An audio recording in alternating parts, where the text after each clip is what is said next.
تاکید فرمائی ہے، چاہے اس کی وجہ سے انہیں یا ان کے والدین اور رشتہ داروں کو نقصان ہی اٹھانا پڑے، اس لیے کہ حق سب پر حاکم ہے اور سب پر مقدم ہے۔ یہ جملہ پھر سے میں کہتا ہوں، اس لیے کہ حق سب پر حاکم ہے اور سب پر مقدم ہے۔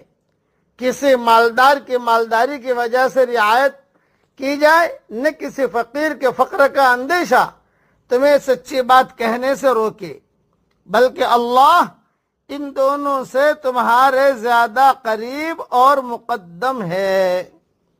فیصلے میں خواہش نفس، عصبیت اور دشمنی آڑے نہیں آنی چاہیے، بلکہ ان سب کو نظر انداز کر کے بے لاگ عدل کرو۔ عدل کا یہ اہتمام جس معاشرے میں ہوگا